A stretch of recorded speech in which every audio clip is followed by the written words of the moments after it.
우리가 지금 방금 읽은 민수기 19장은 고라 일당의 반역 사건 이후 그 사후 조치, 후속 조치와 관련된 실제적인 교훈을 우리에게 주는 말씀입니다. 지금 이스라엘 백성들은 시체, 그러니까 죄의 결과로 인하여서 부정해져 있죠. 이런 부정해진 그들의 부정을 정결케 하는 물을 만드는 제조법, 이 물의 제조법에 관한 말씀이 오늘 말씀인데 9절을 보시면요. 이에 정결한 자가 암송아지의 죄를 거두어 진영 밖 정한 곳에 둘지니 이것은 이스라엘 자손 회중을 위하여 간직하였다가 뭐하는 물이요? 부정을 씻는 물을 위해 간직할지니 그것은 속죄제니라. 이렇게 말씀하면서 오늘 우리가 읽은 본문 말씀은 부정을 씻는 물을 제조하는 방법에 대한 말씀입니다. 실제로 이 이스라엘 백성들은요, 시체, 즉 죄의 결과죠. 그것으로 인하여서 부정해져 있는 상태였습니다. 한번 생각해 보십시오. 실제적인 광야 생활이 38년 4개월 정도가 되는데 그 내내 1세대 전체가 다 죽어야 됩니다. 길을 가다가 엎어져 죽었을 것이요, 잠을 자다가 엎어져 죽었을 것이요, 장막에도 길에도 어느 곳에도 전부 시체였을 거예요. 그런 이스라엘 백성들은 그 38년 4개월 동안 끊임없는 시체로 인한 부정함, 그것이 그들을 차고 넘치도록 채우고 있었을 것입니다. 거기에다가 오늘 이 광야 생활의 막바지, 거의 끝나갈 무렵에 일어났던 이 고라 일당의 반역 사건으로 인해서 거기에는 시체가 차고 넘치는 거예요. 지도자 250명에 고라 일당들의 가족까지 다 하니까 거의 한 300명 정도 되는 사람이 죽임을 당했어요. 그리고 그 이튿날 백성들이 또 하나님께 반역함으로 인하여서 전염병이 돌았고 그것으로 14,700명이 거기서 죽임을 당했어요. 그러니 다 합하면 그 진영 전체에 15,000명 정도의 시체가 널브러져 있는 거예요. 그러니까 지금 실제적으로 이스라엘 백성들은 이 죄의 결과로 인하여서 부정한 상태, 더러운 상태, 지금 아주 더럽고 추악한 상태로 머물고 있었다라는 거예요. 그래서 오늘 본문은요, 이 고라 일당의 반역 사건을 실제적으로 사후 조치하면서 어떻게 분영한 자, 하나님 앞에 정결하지 못한 자가 정결함을 얻을 것인가 하는 것에 대한 말씀이고, 시체를 만짐으로써 이 죄의 결과로 인하여서 부정해졌다는 것은 하나님과의 관계가 단절됐다는 거예요. 부부 관계도 마찬가지입니다. 한 배우자가 누군가로 인하여 부정해졌는데 연합할 수 있겠습니까? 그럴 수 없잖아요. 마찬가지로 죄가 무서운 것은 우리에게 구원을 빼앗아 간다기보다는 하나님과의 관계를 빼앗아 가는 거예요. 구원받은 하나님의 백성이 죄를 짓는다고 하나님이 다시 지옥으로 집어넣지는 않겠지만, 그러나 부정해진 자는 결코 하나님과 관계를 맺고 하나님과 돈독한 관계 속에 연합할 수 없단 말입니다. 그래서 그 죄의 결과는 하나님과의 관계 단절이라는 말이에요. 그래서 하나님은 어떻게 하면 부정한 자가 다시 정결해지며 어떻게 하면 하나님과의 끊어진 관계가 다시 연결될 수 있는가에 대하여 그 방법을 오늘 우리에게 이 고라 일당의 반역 사건의 후속 조치를 실제로 보여주시면서 무엇이 정결함을 가져다 주는지, 무엇이 다시 하나님 앞에 설 수 있게 하는지 그 요소를 우리에게 가르쳐 주고 있는데요. 두 가지로 나누어 살펴보려고 합니다. 그 첫 번째는 피를 뿌림으로입니다. 오늘 본문은 부정해진 이스라엘 백성들이 정결해질 수 있는 방법을 제시하는데 특별히 구체적으로 제시를 해주고 있어요. 2절을 보시면요, 여호와께서 명령하시는 법의 율례를 이제 이르노니 이스라엘 자손에게 일러서 온전하여 흠이 없고 아직 멍에를 매지 아니한 뭐를 준비하래요? 붉은 암송아지를 내게 끌고 와라. 이렇게 말씀합니다. 자, 매우 구체적으로 붉은 암송아지를 끌고 와라. 그리고 3절을 보니까 너는 그것을 제사장 엘르아살에게 줄 것이요, 그는 그것을 진영 밖으로 꺼내서 어떻게 해요? 자기 목전에서 죽이라. 그리고 4절을 보니까요, 제사장 엘르아살은 손가락에 그 피를 찍고 또 그 피를 회막 앞을 향하여 어떻게 해요? 7번 뿌리라. 그냥 툭 뿌리고 마는 것이 아니라 7번 완전하게 피를 뿌려라. 이렇게 말씀하고 있습니다. 붉은 암송아지를 제사장 앞에서 죽이고 그다음에 그 피를 찍어서 뿌리는 것, 이것을 명령하고 있는데요. 특별히 이 암송아지에 대해서 하나님께서 구체적으로 우리에게 말씀해 주셨는데, 이 암송아지를 수식하고 있는 이 수식어들을 우리가 좀 살펴볼 필요가 있어요. 2절을 보시면 어떤 암송아지인가? 첫 번째는 이스라엘 자손에게 일러 어떤 온전하여 흠이 없는 암송아지예요. 온전하여 흠이 없는 암송아지. 즉 완벽하게 거룩한 존재. 완벽하게 거룩한 존재를 이야기하고 있죠. 그리고 또 이어지는 말씀을 보니까 아직 뭐하지 아니한? 멍에를 매지 아니하였다. 멍에를 매지 아니하였다는 것은 짐을 져본 적이 없다. 속박에 빠져본 적이 없다. 노예 상태가 되어본 적이 없었던 존재다라는 것을 우리에게 보여주고 있어요. 그리고 그냥 암송아지가 아니고 어떤 암송아지?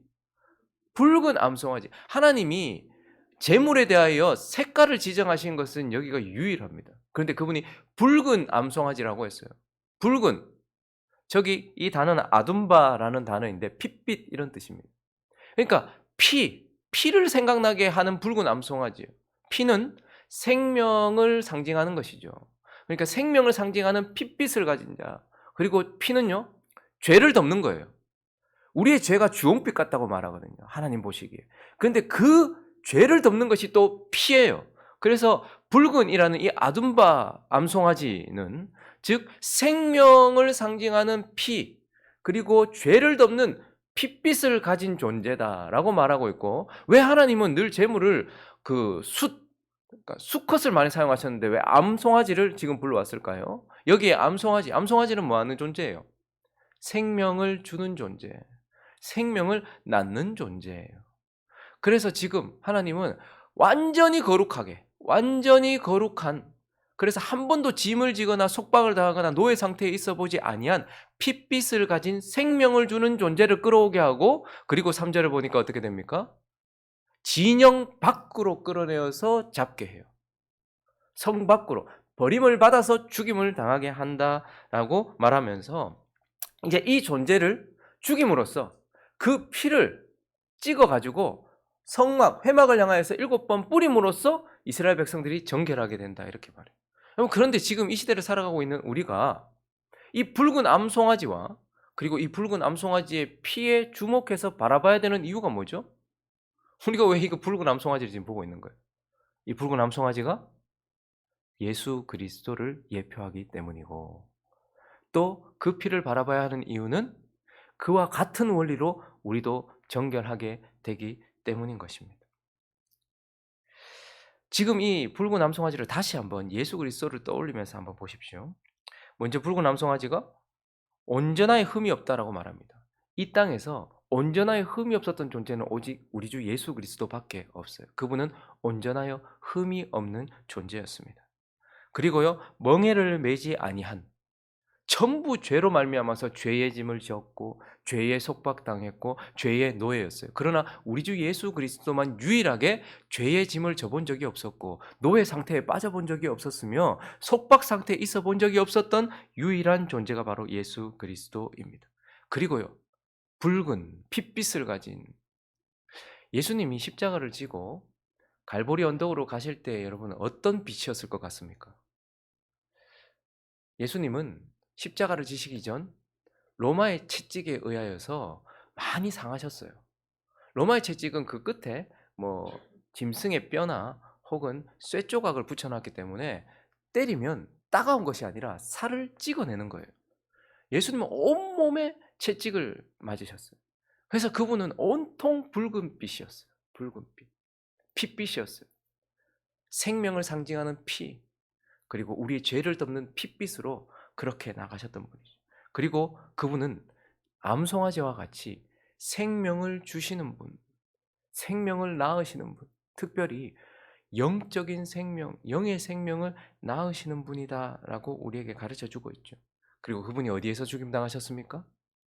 성 밖으로 끌려 나가셔서 갈보리 그 언덕에서 죽임을 당하셨던 것입니다. 그래서 우리는 어떻게 정결함을 받는가? 그 붉은 암송아지와 같은 예수 그리스도의 피, 그것을 그들은 성막을 향해 뿌렸어요. 우리는요. 지금 성막이 어딥니까? 지금 성전이 어딥니까? 저와 여러분 자신이고 우리의 마음이에요. 그래서 우리는 믿음으로 그들은 제사장이 성막을 향해 피를 7번 그냥 뿌릴 때 타타타타 뿌렸겠습니까? 그 죽음 앞에서 계속 묵상하면서 피를 뿌리는 거, 우리를 정결하게 하는. 그런데 우리는 어떻게 해야 될까요? 예수 그리스도의 피를 믿음으로 성전된 나를 향하여 뿌리는 거예요. 나를 깨끗하게 하시는 예수 그리스도의 피를 믿음으로. 그래서 우리가 오늘 아침에도 찬양했던 것처럼 나의 죄를 씻기는 예수의 피밖에 없네. 정결하게 하기도 예수의 피밖에 없네. 근데 그걸 아는데 그걸 실제로 찍어서 자기 마음에 뿌리는 자와 그냥 피밖에 없네라고 외치는 자는 전혀 다른 거예요. 내가 더럽게 되고 내가 부정하게 되었을 때에 그래 나를 위하여 죽임당하신 예수 그리스도의 피를 내 마음 가운데 뿌림으로써 우리 마음이 정결해질 때까지 7번 뿌리라는 것은 단순히 7번이라는 숫자가 아니라 완전하게 뿌리라는 거예요. 내 마음이 정결해질 때까지 뿌리라. 믿음으로 뿌리라. 그래서 늘 우리는 그 피를 내 마음 가운데 간직해야 되는 거예요. 그렇게 될 때 어떻게 될까요? 히브리서 9장 13절과 14절을 읽습니다. 시작. 염소와 황소의 피와 자 여기 뭐가 나오죠? 암송아지의 죄를 부정한 자에 뿌려 그 육체를 정결하게 하여 거룩하게 하거든. 피를 뿌려서 우리를 정결하게 했거든. 구약 백성들은. 하물며 영원하신 성령으로 말미암아 흠없는 자기를 하나님께 드린 그리스도의 피가 어찌 너희 양심을 죽은 행실에서 깨끗하게 하고 살아계신 하나님을 섬기게 하지 못하겠느냐. 문제는 피를 뿌리지 않는 게 문제예요. 그 피를 내 마음 가운데 믿음으로 받지 않는다는 게 문제예요. 7번 뿌리지 않는다는 게 문제인 거죠. 아니 암송아지의 피도 뿌리면서 사람들이 내가 죄 지었지. 이 피로 내가 정결하게 되는구나 라는 것이 효험이 있었거늘 영원하신 아들 예수 그리스도가 영원하신 성령을 통하여서 뿌린 그 피를 믿음으로 성전인 네 마음 가운데 뿌리는데 어찌 너의 양심을 바꾸지 못하겠느냐, 어찌 너의 행실을 바꾸지 못하겠느냐라고 말하면서 더러워진 우리, 깨끗하지 못한 우리의 마음은 오직 내가 딱 똑바로 살아야지라는 그 어떤 다짐이나 결심 여기에 달려있는 것이 아니라 예수 그리스도의 피를 오늘도 우리는 바라보면서 완전하게 7번 우리 마음 가운데 정결하게 될 때까지 믿음으로 예수의 피를 바라볼 때에 우리의 마음이 정결해진다라고, 우리의 부정이 정결해진다라고 말씀하고 있는 것입니다. 그리고 오늘 본문 말씀을 통하여서 또 한 가지를 더 말씀하세요. 부정해진 우리가 어떻게 하나님 앞에 정결해지고 끊어진 우리가 어떻게 하나님 앞에 연결되는가? 두 번째는 물로 씻음으로입니다. 그러면 피를 뿌린다라고 말씀하셨지만 오늘 실제적으로 더 방점을 두고 있는 것은 이들을 정결하게 하는 것은 물이다라고 말씀하고 있어요. 특별히 여기서는 부정을 씻는 물이다라고 말씀하고 있어요. 그래서 오늘 보면은요, 우리의 부정을 씻는 물을 제조하는 방법이 나와요. 그것이 무엇인가 하니까 5절을 보니까요, 그 암소를 자기 목전에서 불사르게 하고 가죽, 고기, 피와 똥을 불사르게, 그러니까 완전히 불사른다는 것은 태우면 어떻게 되죠? 태우면 쫙 하늘로 올라가요. 하나님이 완전히 받으시는 거예요. 그리고 거기 뭐가 남아요? 죄가 남아요. 그래서 9절에 보니까 완전히 태워서 하나님께 드려진 그 존재의 남은 부분, 이에 정결한 자가 암송아지의 죄를 거두어요. 진영 밖 정한 곳에 두어요. 그리고 이스라엘 자손 회중을 위하여 간직하였다가 부정을 씻는 물을 위해 간직할, 뭐죠? 이 완전히 드려진 이 존재의 죄를 깨끗한 물과 섞어요. 그 물에다가 이 희생을 집어넣는 거예요. 그래서 부정을 씻는 물은 이 암송아지의 완전한 희생, 하나님께 드려진 완전한 희생이 그 물에 담겨지고 그것을 섞어서 만드는 것, 이것이 바로 부정을 씻는 물이었어요. 그래서 하나님은요, 이 암송아지의 죄를 물과 섞어 만든 이것을 통하여서 이스라엘 백성들을 정결하게 했다고 말해요. 그러니 이 부정을 씻는 물은요, 붉은 암송아지의 희생이 담겨진 물, 그리고 붉은 암송아지로 의하여서 주어지는 물, 붉은 암송아지가 우리에게 주는 물, 그것으로 우리를 정결케 하고, 우리가 지금 이 붉은 암송아지를 막 태워가지고 완전히 태워가지고 그 죄를 물에 섞어가지고 만든 이 물을 우리가 바라보는 이유는 뭐죠? 이 물이 성령을 예표하기 때문이고, 또 하나 이 물이 성령을 예표함으로 우리도 동일한 영적 원리로 깨끗함을 받기 때문인 거예요. 그래서 요한복음 7장 38절과 39절을 보시면 나를 믿는 자는, 이제 예수 그리스도께서 희생하시고 완전히 하나님께 태워드려지면 나를 믿는 자는 성경의 이름과 같이 그 배에서 생수의 강이 흘러나오리라. 이건 우리 속에서 흘러나온다는 의미일 수도 있고 예수 그리스도의 터진 옆구리에서 흘러나온다는 의미일 수도 있겠죠. 어쨌든 생수의 강, 물이 흘러나온다는 거예요. 물. 그런데 이것이 뭐라는 거예요? 39절에 있습니다. 시작. 이는 그를 믿는 자들이 받을 성령을 가리켜 말씀하신 것이라. 예수께서 아직 영광을 받지 아니하셨으므로 성령이 아직 그들에게 계시지 아니하였더라. 희생으로 끝나는 게 아니에요. 그 희생이 온전히 담겨진 물, 그 희생 이후에 주어지는 물, 그 물이 뭐라고 말해요, 성경은? 성령이다라고 말하고 있고, 그 성령이 이스라엘 백성들의 부정을 완전히 씻는다라고 이렇게 말씀하고 있는 것입니다.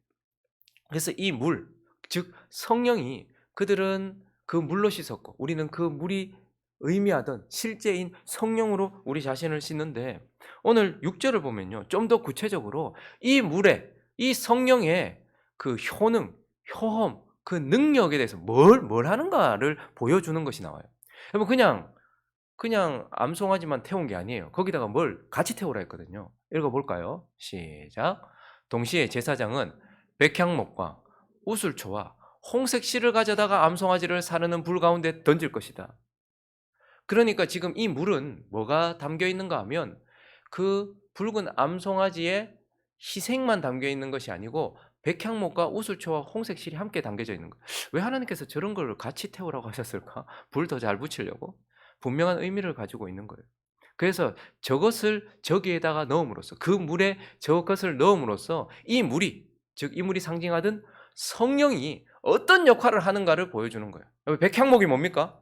향기 나는 나무예요. 그런데 레바논의 백향목은 힘을 상징하죠. 변함없음을 상징해요. 강력한 강인함, 이런 것들을 상징해요. 그래서 저 백향목이 무엇에 쓰였습니까? 예수 그리스도를 예표하는 왕 다윗의 집을 짓는 데 쓰였어요.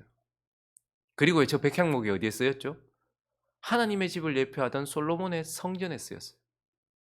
그리고요, 바벨론으로 포로로 갔던 이스라엘 백성들이 돌아와서 지었던 그 성전도 뭐로 지었어요? 백향목으로 지었어요. 그래서 이 물은, 이 성령은 하나님의 집을 짓고 하나님의 왕이 거하실 처소를 짓기 위하여 주어지는 거예요. 근데 성령은 뭐 하시는 거예요? 우리 속에 오셔서 우리로 하나님의 집이 되게 하시는 분이라는 말입니다. 그리고 우슬초가 나오네요. 백향목은 매우 값비싼 재료라면 우슬초는 어디에 있는 풀 같은 거예요. 그러니까 쉽게 말하면 풀인데, 이 우슬초는요, 피를 찍어서 뿌리는 역할, 그러니까 피를 묻히는 솔 정도로 이렇게 생각하면 돼요. 그런데 우슬초를 집어넣었다고 말해요. 근데 성경에서 우슬초는 늘 뭘 얘기합니까? 죄를 씻는 데 쓰여지는 용도예요. 그래서 시편 51편을 가보시면 7절을 읽어볼까요? 시작. 우슬초로 나를 정결하게 하소서. 내가 정하리이다. 나의 죄를 씻어주셔서 내가 눈보다 피를 우슬초로 가지고 피에 찍어가지고 우슬초로 뿌리거든요. 그래서 우슬초는 정결하게 하는 것을 상징하는 거예요. 죄를 씻는 것을 상징하는 거예요. 그래서 성령이 뭘 하신다는 거예요? 하나님의 집을 지으시고 우리를 정결하게 하시는 것이다. 그 성령이, 그 물이 그것을 하는 것이다 라고 이렇게 말해요. 그리고 뒤에 보니까 또 하나가 뭐가 있었죠? 홍색 실이 있었어요. 홍색 실. 그 홍색 실이라는 것은 홍색 실이라는 것은, 홍색은 핏빛이잖아요, 여전히. 근데 이게 성막을 지을 때도 쓰여졌어요. 근데 홍색 염료가요, 그 당시에 가장 비쌌어요. 왜냐하면 이게 변화가 안 돼요. 탈색이 안 돼요. 변화가 안 되는 거예요. 그러니까 변함없음이라는 것을 의미하기도 했지만, 그러나 홍색 실은 여전히 생명을 의미하는 거예요. 생명. 죄를 덮는 것을 의미하고 생명을 의미하는 거예요. 그러니까 지금 이 물은 어떤 역할을 하는 거다라는 걸 저기에 들어간 저것을 통해서 얘기하는 거예요. 하나님의 집을 짓는 역할을 할 것이요, 죄를 정결하게 씻는 역할을 할 것이며 생명을 주는 역할을 할 것이다 라고 말하면서 이스라엘 백성들에게 이 죄를 섞은, 붉은 암송아지의 희생이 완전히 들어간 죄를 섞은 이 물, 그래서 희생 이후에 주어지는 그 물이 성령을 의미하고, 그 성령은 결국 우리로 하나님의 거하시는 집이 되게 하며 우리로 정결하게 하며 우리로 살아있게 할 것이다 라고 말씀하시면서 이스라엘 백성 전체가 이 물을 통해서, 그들은 그 물, 그리고 우리는요, 그 물이 의미하던 실제 성령을 통해서 우리를 정결하게 하신다. 그 성령이 우리 안에 계심으로써 우리를 정결하게 하신다라고 이렇게 말씀하고 있는 거예요. 그러니 우리로 구원받은 자들이 계속해서 죽은 것, 죽음, 그 죄의 결과들을 손대고 그것들에 의하여 영향을 받음으로써 부정해졌을 때, 우리를 정결하게 하는 것은 이것들 뿐이에요. 피와 물, 즉 보혈과 성령밖에 없다라고 우리에게 말씀하고 있습니다. 말씀을 정리하겠습니다. 이 붉은 암송아지가요, 완전히 희생을 하여서 이스라엘 백성들에게 피와 물을 주었고, 하나님은 그 피와 물로 이스라엘 백성들을 전부 깨끗하게 정결하게 하셨어요. 거기 지금 15,000명 이상 되는 시체가 거기에 널브러져 있는 그 부정한 상태에서 이 붉은 암송아지의 희생을 통하여 주어진 피와 그리고 그 물이 이들을 지금 정결하게 하고 있는 것을 보게 되는 것. 그런데 우리 주 예수 그리스도도 그러하셨죠. 요한복음 19장 34절을 볼까요? 읽어 주십시오. 시작. 그중 한 군인이 창으로 옆구리를 찌르니 곧 피와 물이 나오더라. 진정한 붉은 암송아지 되시는, 흠없고 한 번도 멍에를 메어보지 않은 붉은 암송아지가 되시는 우리 주 예수 그리스도께서 희생하시고 나니까 그 이후에 자기 백성에게 뭘 주신 거예요? 보혈과 물, 성령을 주셔서 우리를 정결하게 하신다라고 말씀하고 있습니다. 그러면 우리는 어떻게 할까요? 우리를 정결하게 하는 것은 이것밖에 없어요. 그러니 우리는 어떻게 해야 될까요? 그리스도의 피를 믿는 믿음으로 우리 가운데 7번 끊임없이 부정해졌을 때마다 그 피를 바라보며 그 피를 믿으며 우리 마음 가운데, 그들은 성막을 향해 뿌렸지만 우리는 우리 자신의 마음, 양심을 향해 뿌리면서 피를 믿는 믿음으로 나아가야 된다는 것. 그리고요, 성령을 구해야 된다는 것. 성령이시여 내 안에 오셔서 나를 정결하게 해주십시오. 성령이시여 내 가운데 역사해 주셔서 내게 생명을 주십시오. 우리는 그렇게 기도해야 되는 것. 그러면 우리는 성경을 볼 때마다요, 구약 시대에는 암송아지도 나오고 숫송아지도 나오고 순염소도 나오고 암양도 나오고 어린 양도 나오고 뭐 많이 나오거든요. 근데 우리에게는 딱 하나 주셨어요. 예수 그리스도. 그래서 우리가 예수는 우리의 전부입니다라고 말하는 거예요.